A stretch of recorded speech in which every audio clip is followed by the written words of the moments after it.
كلمة للنائب المحترم السيد إدريس السنتيسي عن فريق الحركة الشعبية، فليتفضل مشكورا.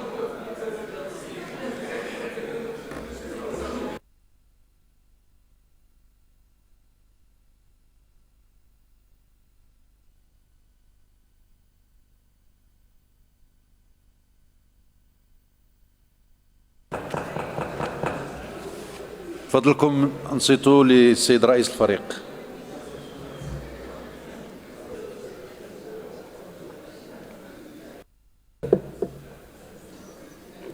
بسم الله خير معين، والصلاة والسلام على سيدنا محمد الأمين وعلى آله وصحبه أجمعين. السيد الرئيس المحترم، السادة الوزراء المحترمون، السيدات والسادة النواب المحترمين، يسعدني أن أتقدم أمام مجلسنا الموقر لإبداء وجهات نظر الفريق الحركي واستنتاجاته وتصوراته من زاوية موقعه في المعارضة البناءة بخصوص مشروع القانون المالي لسنة 2009. هذا القانون الذي يعتبر بكل تأكيد أداة الحقيقية والوسيلة المثلى لاختبار إنجازات الحكومة وتوجهاتها واختياراتها وبدائلها في إطار ما اعتمدته كإطار مرجعي لسياستها وفي إطار فعلها الميداني ومقاربتها لمختلف القضايا المتعددة بتعدد انشغالات وانتظارات الشرائح الشعبية على كل المستويات.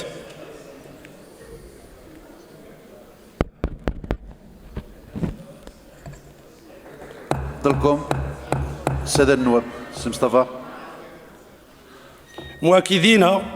أننا ننطلق في تحاليلنا ونظرتنا للأمور ارتكازا على مبدئنا وبرامجنا وثوابتنا المتجلية في الملكية الدستورية والدين الإسلامي والوحدة الترابية.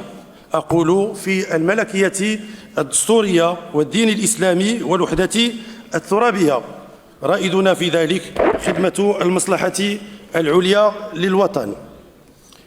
وكاستهلال سيدي الرئيس يمكن القول بأن ما نعينه كمتتبعين وكفاعلين في الحقل السياسي الوطني من خلال ما طبع الحياة السياسية والاقتصادية والاجتماعية الوطنية أثناء السنة التي نشرف على توديعها من مجريات يؤكد بوضوح تام وبكل وثوق بأن طروحاتنا ونظرتنا بل وتخوفاتنا كذلك التي عبرنا عنها غدا تشكيل هذه الحكومة تأكدت صدقيتها وواقعيتها انطلاقا مما راكمته هذه الأخيرة خلال سنة واحدة من تسييرها للشأن العام الوطني، حيث غاب الانسجام والتناغم المطلوبان بين مكوناتها السياسية، بل إن تواتر مجموعة من الإخفاقات جعلت الرأي العام المتتبع لمسار هذه الحكومة يتداول بحدة في وقت من الأوقات فرضية نهايتها قبل عمرها الافتراضي، مما يؤشر على أن هناك أزمة سياسية حقيقية في البلاد. إنها حكومة، ونقولها بكل تجرد وبدون مزايدة أو ديماغوجية، حكومة أكدت ضعفها في عدد من المجالات والميادين، ولا أدل على ذلك أنها قضت سنة تشريعية كاملة دون أن تأتي بنصوص وقوانين بإمكانها أن تكون مترجمة لانتظارات الشعب المغربي وما أكثرها.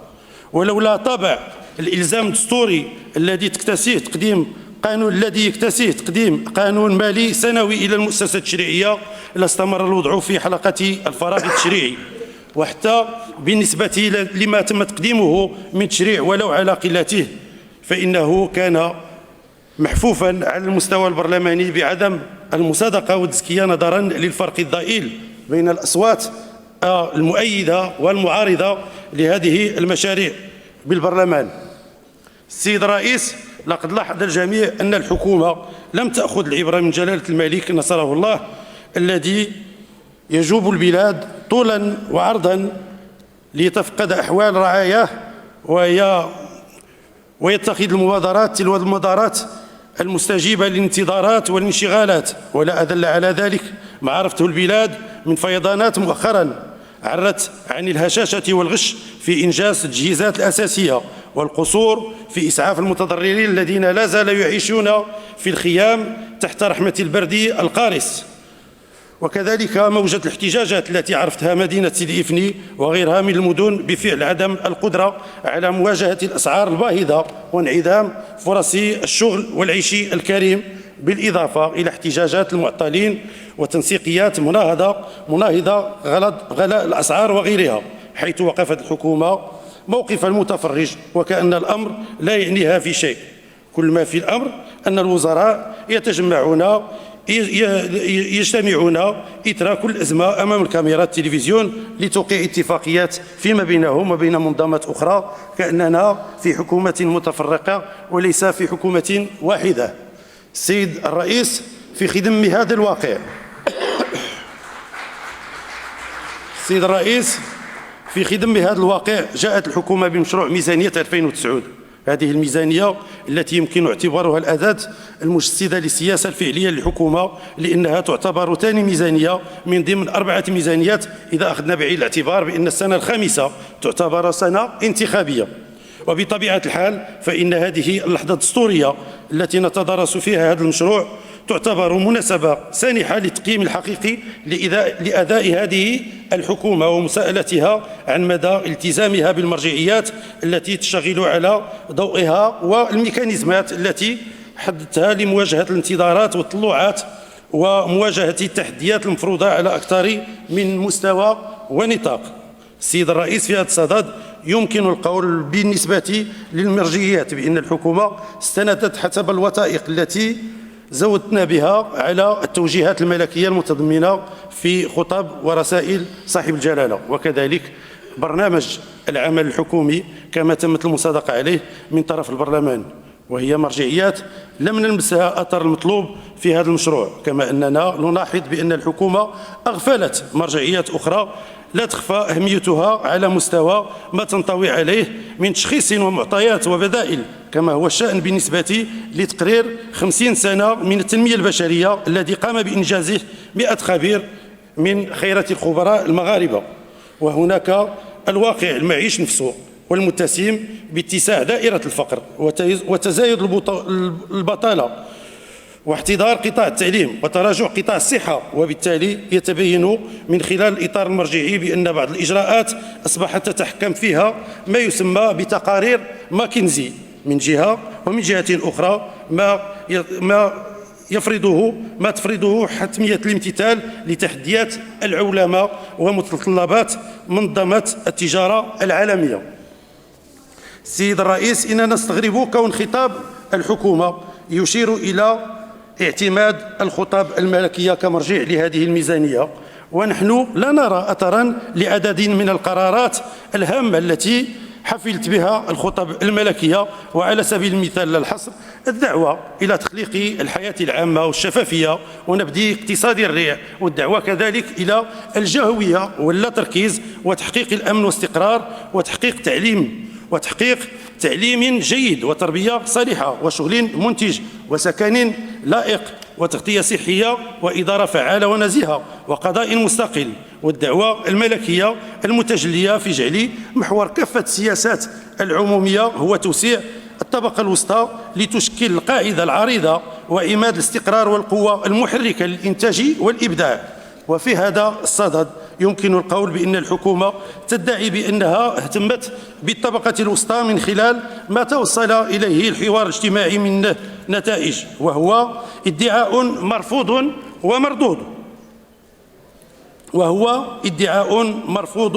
ومردود إذا أخذنا بعين الاعتبار عدد المستفيدين من هذا الإجراء ضمن شرائح واسعة من الشعب المغربي، كما أن الإجراء المتعلق بالرفع من الأجور بالنسبة للموظفين المترتبين في السلالم من 1 إلى 7 يعتبر إجراء استهلاكيا فقط لتحسين صورة الحكومة، لا سيما ونحن على أبواب سنة انتخابية، لأن الكل يعرف بأن رواتب هذه الفئة جد ضعيفة، وبالتالي سوف لن تتعدى هذه الزيادات بضعة دراهم لا تسمن ولا تغني من جوع. وقد كان على الحكومة والحالة هاته أن تأتي بتعديل يأخذ بعين الاعتبار التوجهات الملكية، أو على الأقل مسايرة التعديلات التي قدمتها المعارضة في هذا الصدد، لا سيما أن حق التعديل مكفول دائما للحكومة. وفعلا فقد وظفت هذا الحق بالنسبة لهذا المشروع، لكن بتعديلات في غالبيتها تعديلات شكلية تتعلق بأخطاء مطبعية، إلا ما تعلق بصندوق مكافحة آثار الكوارث الطبيعية الذي كان يشكل دائما مطلبا للحركة الشعبية، وللأسف المبلغ غير كافي. السيد الرئيس، بالنسبة لمدى تطابق هذا المشروع للتصريح الحكومي، فيجدر بنا أن نستقرأ معكم مضامين هذا التصريح الحكومي لنتبين مدى استحضار مشروع الميزانية للالتزامات التي وردت في برنامج الحكومة. فقد وعد هذا التصريح بإعطاء مكانة خاصة للأمازيغية باعتبارها من العناصر الرئيسية للشخصية المغربية، فأين نحن من ذلك؟ ونحن نلاحظ بأن المطلب البسيط المتعلق بإحداث قناة أمازيغية لم يخرج إلى الوجود ورغم الوعود والوعود المتكررة، وبأن تعميم التعليم الأمازيغية وتشجيع هذه الثقافة كجزء من الهوية المغربية أصبح في خبر كان. سيد الرئيس، لقد وعد البرنامج الحكومي كذلك بالتفكير في إنجاع الطرق والوسائل لتعبئة الهيئة الناخبة وتحقيق انخراطها في تدعيم العمل السياسي، لكن الواقع يفند ذلك، حيث أن مسألة العزوف تكرست بشكل كبير في انتخابات الجزئية الأخيرة لشهر سبتمبر 2008 ونخشى أن ينطبق نفس الأمر على الاستحقاقات الانتخابية التي ستعرفها بلادنا خلال هذه السنة، حيث ستجري انتخابات الجماعات المحلية والغرف المهنية وتجديد ثلث مجلس المستشارين. وعلى ذكر هذه الانتخابات فإننا لم نلاحظ ولو إشارة أو جملة تتعلق بها، على الرغم من أن جلالة الملك حدد عند افتتاح الدورة الخريفية للبرلمان تاريخ إجراء الانتخابات الجماعية في 12 يونيو 2009. كما أن المشروع لم يبرز ضمن جداول الميزانية التسيير وبوضوح الاعتمادات التي سوف تساهم بها الدولة في تمويل الحملات الانتخابية التي تقوم بها الأحزاب السياسية والهيئات النقابية. وفي هذا السياق نشير بأننا طالبنا الحكومة أثناء المناقشة باللجنة بالإفصاح عن مبلغ مساهمة الدولة في الحملات الانتخابية لسنة 2009 والتنصيص بوضوح على هذا المبلغ ضمن مشروع قانون المالية، والقيام بتعديل المادة 286 من دون الانتخابات وسحب تحديد هذا المبلغ من طرف الوزير الأول بإقرار منه. وعلى مستوى آخر فقد وعد تصريح سيدي الرئيس بالحرص على مباشرة إصلاحات جوهرية تهكم الحكامة، وبصفة خاصة محاربة الرشوة والفساد في دواليب الدولة ومؤسسات تدبير الشأن العام. وأكيد أن الحكومة لم تقل بأي إجراء في هذا الإطار، والدليل على ذلك أن المغرب انتقل من المرتبة 72 إلى المرتبة 80 فيما يخص مؤشر الشفافية الدولية حسب تقارير منظمة ترانسبارنسي. والمؤسف أن المشروع القانون المالي لم يتضمن ما يبلور إرادة الحكومة لتجاوز هذا الوضع المخجل. السيد الرئيس، السادة الوزراء، السيدات والسادة النواب،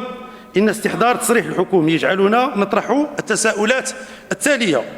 أين الميثاق الوطني للإصلاح الشامل والعميق للقضاء الذي التأمت إلى جانب المطالبة به التوجهات الملكية في أكثر من خطاب ملكي سامي؟ أين وعد الحكومة بدعم ومساعدة الجماعات المحلية من خلال الدعم التقني والمالي للبرامج الوطنية التنموية؟ ونحن نلاحظ أن الحكومة لا زالت وفية للمبلغ المرصود للجماعات المحلية والذي لا يتعدى 6 ملايير دراهم ومنذ أكثر من 10 سنوات. وفي نفس السياق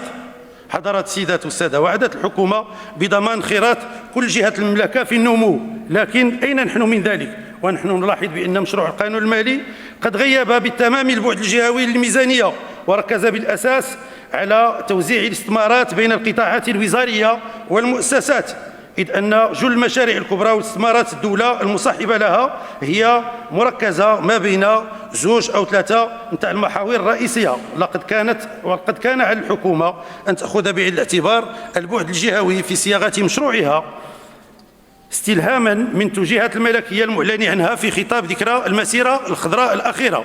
وأن تصحبهم بمشروع ميزانية جهوية تتمكن كل جهة عبره من الاطمئنان إلى أولوياتها، كما أن البعد اللامركزي يبقى كذلك مغيبا عن قصد. والدليل على ذلك ما ترصده الحكومة من موارد للجهات والمجمد منذ 10 سنوات في حدود 1% من حصيلة الضريبة على الشركات و1% من حصيلة الضريبة على الدخل. وللإشارة فقد تقدمنا كفريق بتعديل في هذا المشروع وبمقترح قانون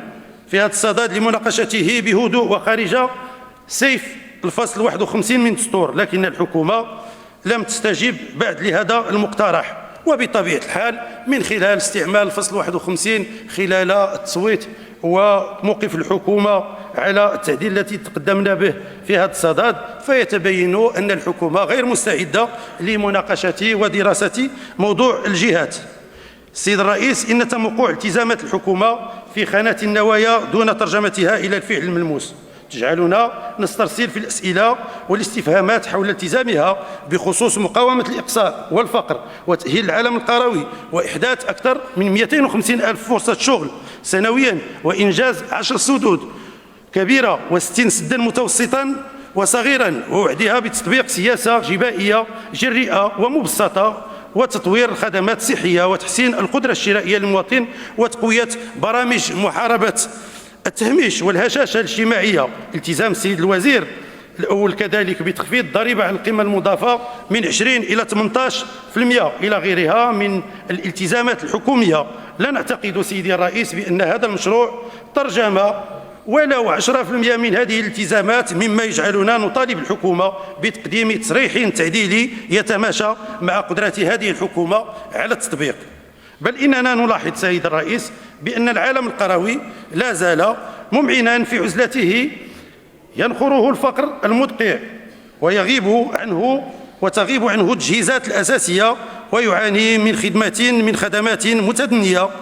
وصار الاهتمام به مشتتا بين عدة قطاعات وزارية بعد حذف وزارة التنمية القروية، وحتى الاستثمارات العمومية التي تتغنى بها الحكومة بالرفع من اعتمادها لا تنعكس مجاليا على المناطق القروية.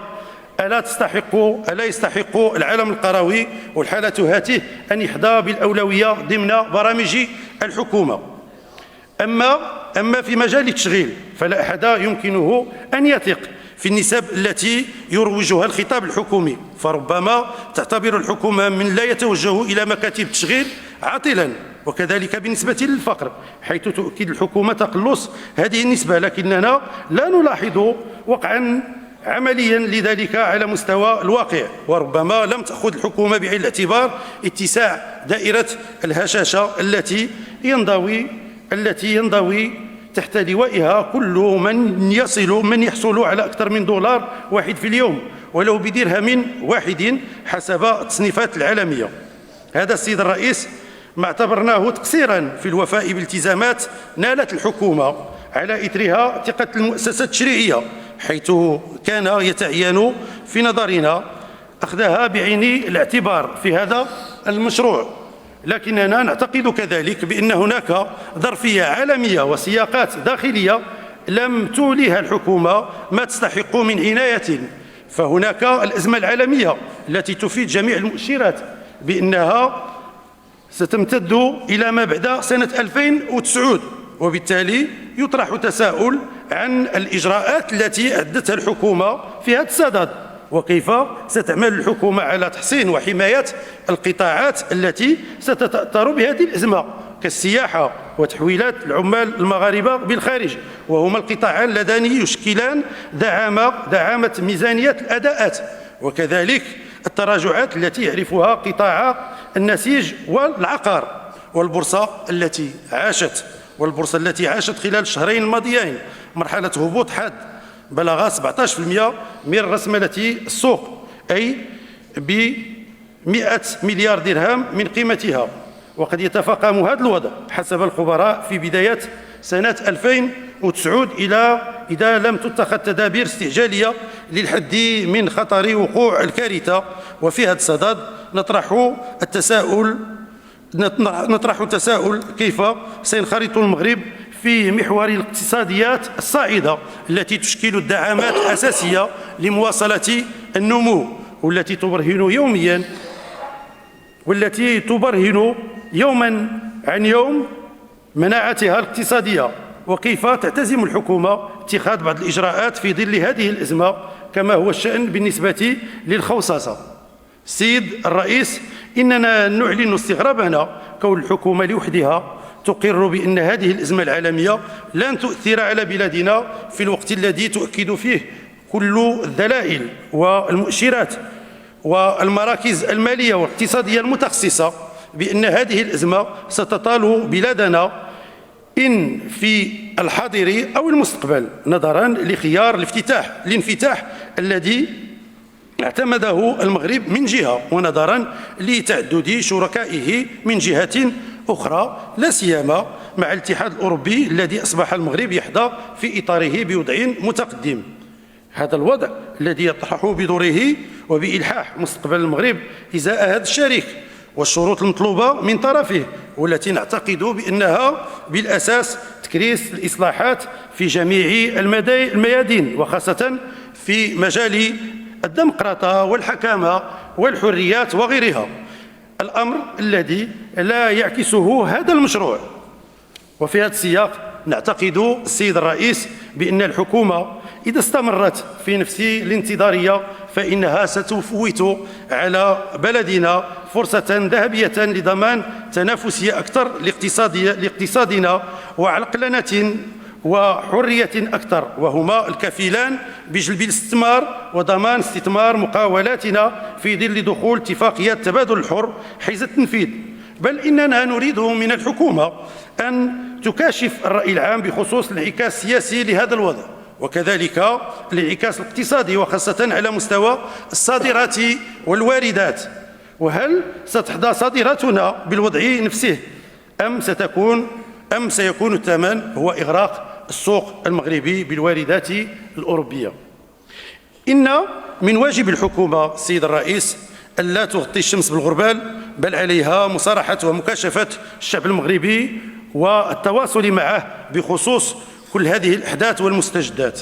أما بالنسبة للارتفاع المهول للأسعار الذي مس جميع الفئات الاجتماعية، فليس هناك ما يفيد بأن هذا المشروع انكب على المشكل الخطير، بل إن الملاحظ هو أنه في الوقت الذي انخفضت فيه أسعار العديد من المواد الأساسية والنفطية على المستوى العالمي، لم تبادر هذه الحكومة إلى التقليص من أسعار هذه المواد على المستوى الوطني وفق منطق المقايسة،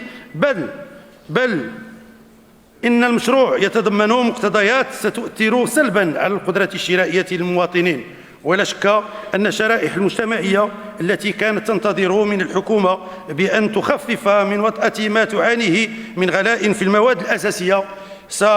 ستتقدم إليه مباشرة بعد رأس السنة الميلادية الجديدة بهدايا ملغومة تتمثل في الزيادة في بعض المواد الأساسية التي أثقلتها الضرائب التي سوف لن يؤديها في نهاية المطاف سوى المواطن البسيط، وفق مقاربة الحكومة التي تبني توازناتها على حساب الشرائح الاجتماعية المستضعفة. فكيف ستحافظ الحكومة والحالة هاته على تحسين مستوى العيش والحفاظ على القدرة الشرائية؟ هل بصندوق المقاصة الذي لا تستفيد منه الفئات المعوزة إلا بالنظر اليسير؟ هل بالتبعية الصارخة للخارج في مجال المواد الغذائية الأساسية والطاقية؟ هل بالمساعدات الطفيفة التي أعلنتها الحكومة لفائدة بعض الفئات الفقيرة بغاية تشجيع تمدرس أبنائها دون الالتفات إلى العائلات الفقيرة التي لا تتوفر على أبناء متمدرسين؟ هل في ظل مناخ اقتصادي واجتماعي غير سليم السيد الرئيس لقد كان على الحكومة استحضار كل هذه المعطيات في وضع قانونها المالي ورسم توجهاته العامة، بل لقد كان حريا بها عدم تغييب البرلمان في التحضير، وهذا مطلب نتقاسمه مع العديد من الحساسيات السياسية. ومن المؤكد أنه قد حان الأوان أن يلعب البرلمان دوره كاملا. هو الشأن بالنسبة للعديد من الديمقراطيات المعروفة التي تشرك البرلمان في التحضير لميزانية الدولة. فالملاحظ أن الحكومة لا زالت تستخف بدور البرلمان، ليس بالنسبة للتشريع المالي فحسب، ولكن بالنسبة للعديد من الأمور والقضايا الأخرى، ومن ضمنها هذا المشروع نفسه، إذ أن المراسيم المتخذة بموجب التأهيل التشريعي والتي تستدعي خضوعها للمصادقة البرلمانية طبقا للفصل 45 من الدستور اتخذت في تواريخ كانت الدورة البرلمانية منعقدة، لكنها لم تعرض على البرلمان وفق المسطرات التشريعية العادية، بالإضافة إلى إقحام التشريع في هذا المشروع، كما هو الشأن بالنسبة للمخالفات التي يثبتها جهاز الرادار، حيث أن استشعار الحكومة لاتجاه العام الرافض لمدونة السير على الطرق الذي لا زال يناقش بمجلس النواب جعلها تهتدي إلى صيغة أخرى لتشغيل هذه الرادارات التي نتساءل عن خلفية ومبررات اقتنائها في غياب أي نص تشريعي منظم لها. هذا ناهيك حضرات السيدات والسادة عن عدم تخويل البرلمان إمكانية مراقبة المؤسسات العمومية والصناديق التي أصبحت مواردها تفوق بكثير الميزانية العامة للبلاد. ولا شك أن التقارير الأخيرة للمجلس الأعلى للحسابات تؤشر على الخلل الذي يعتري هذه المؤسسات الخارجية قصرا عن مراقبة البرلمان. وعلاوة على المراقبة هناك التشريع الذي يسجل تراكم العديد من مقترحات القوانين بدون إبداء أي تفاعل من قبل الحكومة مع هذه الآليات التي أناطها الدستور بالبرلمانيين والبرلمانيات وغيرها من الأمور المرتبطة بالغياب الحكومي المتكرر عن البرلمان، مما يخالف تصريح السيد الوزير الأول بكون الحكومة ستعمل يدا في يد مع البرلمان وتكثيف حضورها والتشاور الدائم مع المعارضة وتمكينها من وسائل العمل وإيلاء عناية خاصة لمقترحات القوانين المقدمة من أعضاء البرلمان. فلا هي تعاونت ولا السيد الوزير الأول حضر أشغال المجلس ولا مقترحات القوانين درست أو عرفت طريقها إلى المناقشة. مع الأسف السيد الرئيس، لقد تحدثتم السيد الوزير في خطابكم عن بعض الإنجازات التي حققتها الحكومة كتعزيز الانفتاح والتحديث وترسيخ قيم المواطنة وحقوق الإنسان والحريات الفردية والجماعية والحكمة الجيدة وسيادة القانون وتسارع وتيرة النمو الاقتصادي، واعتبرتم بأنها حسنت الإطار المكرو اقتصادي والمؤشرات الاجتماعية. وهذه أمور لئن كنا نعتبر بأن ما أنجز منها يعتبر من ثمرات الحكومات السابقة، فإننا نؤكد بأنها إجراءات فضفاضة على مستوى التحقيق المرتبط بهذه الحكومة، حيث أن تشخيص إنجازات الحكومة تفنده التراجعات المسجلة على عدة مستويات كالتنمية البشرية وانتشار الرشوة وحرية الصحافة والتنافسية وتكنولوجيا المعلومات وحماية المستثمرين ودليل الفقر البشري وارتفاع المديونية وتفاقم العجز التجاري وتراجع المغرب بالنسبة لمؤشرات محيط المقاولة وتفاقم الفقر والبطالة وإهدار الموارد البشرية وفشل مجموعة من السياسات القطاعية والتراجع الذي عرفه قطاع السياحة وقطاع التعليم الذي يعاني من نقص في طاقة الاستقبال وعدم تأهيل قرابة 19,000 وحدة مدرسية وقصاص يناهز 2000 أستاذ وارتفاع نسبة الاكتظاظ والحجم المخيف للتلاميذ الذين لا يلتحقون بالثانوي الإعدادي من الابتدائي والذي ناهز 17%، وهذا رقم جاء على لسان السيد وزير التربية الوطنية في حدود 15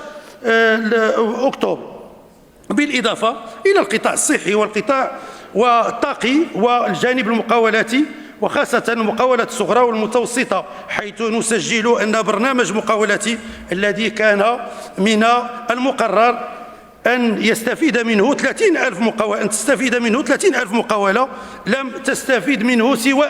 1000 من 30,000 مقاولة فقط خلال 3 سنوات بسبب غياب إجراءات مصاحبة على مستوى الرأسمالة ومحيط المقاولة والإجراءات الضريبية. السيد الرئيس، لقد كان من تداعيات هذا الواقع بطبيعة الحال تفاقم العجز الاجتماعي على عدة مستويات، رغم أن الحكومة تدعي بأنها خصصت في هذه الميزانية أكثر من 53% للجانب الاجتماعي بحشر ميزانية التسيير والاستثمار بالنسبة لمجموعة من القطاعات التي تخذتها الحكومة كقاعدة في احتساب هذه النسبة، نظير الأوقاف والثقافة وغيرها. إن الإجراءات الاجتماعية الحقيقية في تقديرنا في الفريق الحركي يجب أن تستهدف الطبقة الفقيرة والمعوزة والمتوسطة بشكل مباشر، سواء في المدن والأحياء المهمشة والمناطق القروية. كما يجب على الحكومة أن توفر الشغل والسكن والصحة والتعليم لكل مواطن، وعليها أن تمكن المواطن من الولوج إلى الخدمات الأساسية. ولا بد كذلك أن تأخذ بعين الاعتبار معاناة المواطنين مع الغلاء في الأسعار والخدمات. وأخص بالذكر لا الحصر فقط فاتورة الماء والكهرباء، حيث تقدم الفريق الحركي بتعديل بسيط جدا نعتبره أنه أقل الإيمان، إعفاء الفاتورة نتاع الماء والكهرباء اللي ما تيفوقش العدد ديالهم 200 درهم، واللي تتهم أشخاص بالمعروفين فقراء من الضريبة على القيمة المضافة. هذا الإعفاء كان غادي يوصل في حدود 20 درهم في الشهر لكل عائلة، ومع الأسف حتى هذه 20 درهم ما وصلتش. ومؤشرات التنمية البشرية، بل على الحكومة أن تعيد الثقة والكرامة إلى المغاربة وتجتهد في الإبداع، في إبداع الحلول. ونظن بأن حل الإعفاءات من قبيل هذه نتاع الماء والكهرباء جبت لها واحد المجموعة نتاع الدول وتقدمت فيها، ولما لا المغرب، وتتحكم في آليات استباق واتخاذ القرارات الناجعة. الحكومة سيد الرئيس، أمام هذا الواقع أتت الحكومة بمجموعة من الفرضيات المتفائلة جدا، كتحديد نسبة النمو في 5% ونسبة التضخم في 2.9%. ولا نعتقد بأن وتيرة عمل الحكومة وأدائها ومختلف الإكراهات المفروضة ستؤدي إلى تحقيق هذه الفرضيات، اللهم إذا تسلحت بناصية الاجتهاد وفضيلة العمل المتجانس، وهذا ما نتمناه طبعا جميعا.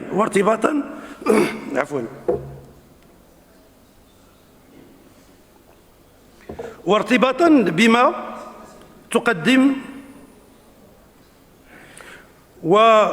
بما تقدم، نشير سيدي الرئيس بأننا تقدمنا بتعديلات بالتنسيق مع فرق المعارضة لتحسين ما يجب تحسينه في مشروع القانون المالي. هدفنا في ذلك المصلحة الوطنية للبلاد بصرف النظر عن موقعنا السياسي، وسيكون لإخواننا في الفريق فرصة لبسط وجهات نظرنا واقتراحاتنا وبدائلنا بخصوص مختلف القطاعات.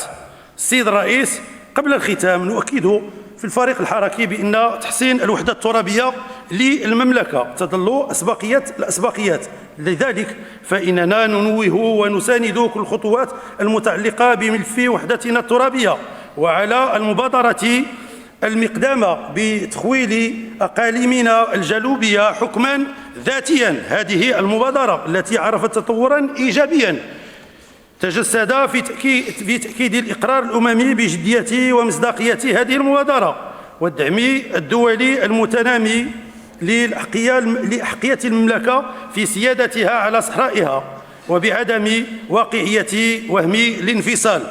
كما نثمن في نفس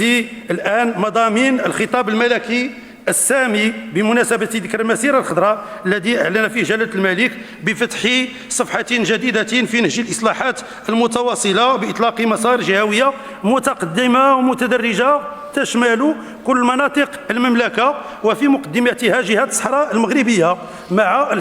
الحفاظ على وحدة المملكة المغربية كشرط أساسي لا رجعة فيه. وفي نفس السياق نعتبر بأن ملف سبتة ومليلية يجب أن يبقى مفتوحا على الدوام ويدخل في إطار الأجندة الدبلوماسية المغربية حكومة وبرلمان منتهزين هذه المناسبة لتوجيه تحيات تقدير وإكبار لقواتنا المسلحة الملكية ولقوات الدرك الملكي والأمن الوطني والقوات المساعدة على ما يبذلونه في سبيل الذود عن حوزة الوطن. السيد الرئيس، في الأخير يمكن القول بأن الحكومة اعتمدت في هذا القانون الذي يمكن اعتباره مجرد وثيقة محاسباتية على نظرة تفاؤلية في خطابها، لكنها لم تعكس هذه النظرة التفاؤلية في الأرقام التي تضمنها مشروع القانون المالي. وكنا نتمنى أن نساير الحكومة في نظرتها التفاؤلية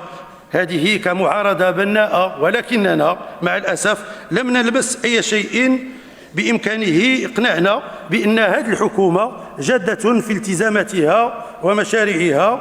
السيد الرئيس، سيدات والسادة الوزراء، سيدات والسادة النواب المحترمون، تلكم أهم ملاحظات الفريق الحركي على مشروع قانون المالية لسنة 2009. ونظرا لما سلف ذكره واعتبارا لعدم موافقة الحكومة على أدنى التعديلات التي تقدمنا بها كفريق حركي، بطبيعة الحال سوف نصوت برفض المشروع. أشكركم على حسن الانتباه. شكرا.